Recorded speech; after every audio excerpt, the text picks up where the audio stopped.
Salut à tous. Rien ne va entre le président soudanais, le général Al-Bourhan et son vice-président Emeti. En fait, depuis 2 jours, son vice-président a déployé ses forces paramilitaires dans la capitale.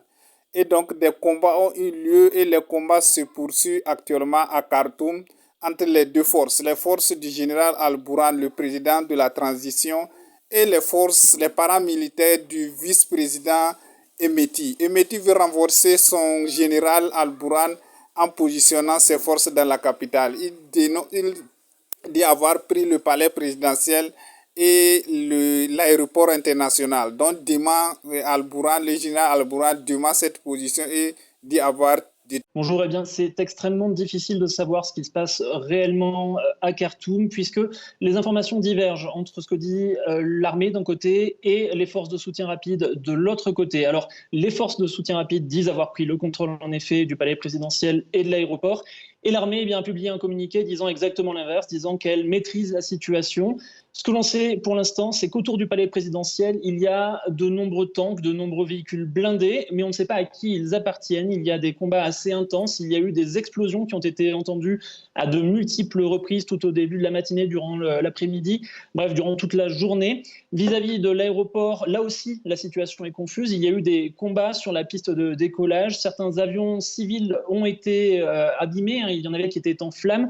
Des civils sont bloqués à l'intérieur de l'aéroport. Les vols sont suspendus durant au moins 3 jours. Mais voilà, on ne sait pas qui contrôle la situation. C'est juste qu'il y a des combats extrêmement durs au sein de la capitale, des combats qui continuent et qui même escaladent, si je puis dire, puisque des avions ont été employés, des avions de combat ont été employés par l'armée pour attaquer les positions des forces de soutien rapide. Et puis un petit peu partout ailleurs dans le pays, que ce soit au Darfour, que ce soit à Port-Soudan ou encore dans la ville de Méroé, des combats intenses font rage. Dans la ville de Méroé, d'ailleurs, un endroit extrêmement important puisqu'il se trouve un aéroport militaire.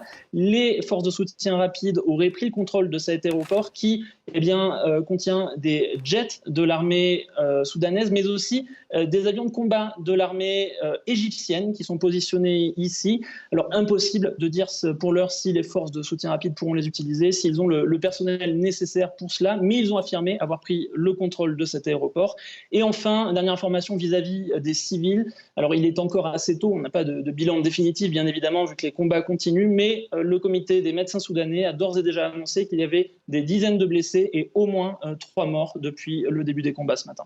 Et ça faisait déjà un certain temps, hein, Bastien, que le conflit entre militaires et paramilitaires était latent. Tout à fait, oui. Les deux hommes, le général Bourhan et le général Emeti, chef de l'armée et chef des forces de soutien rapide, sont arrivés au pouvoir après la révolution de 2019 et ils étaient censés emmener le pays vers la démocratie. Et depuis, il y a eu des tensions entre eux, des tensions qui ont petit à petit augmenté après le coup d'État d'octobre 2021 qui a été dirigé par le général Bourhan. Les deux hommes s'opposaient de plus en plus fréquemment. Chacun essaye d'avoir le plus en plus de pouvoir. Or, le général Emeti, le chef des forces de soutien rapide, est inquiet puisque pour pouvoir permettre la transition qui est en cours de négociation avec les civils, il faudrait que les forces de soutien rapide soient intégrées à l'armée. Or, pour l'instant, l'armée et les forces de soutien rapide n'arrivent pas à s'entendre sur la personne qui va diriger ces négociations. Quelles seront les conditions? Impossible de tomber d'accord et c'est probablement ces tensions qui ont amené au combat qu'on voit aujourd'hui dans tout le Soudan.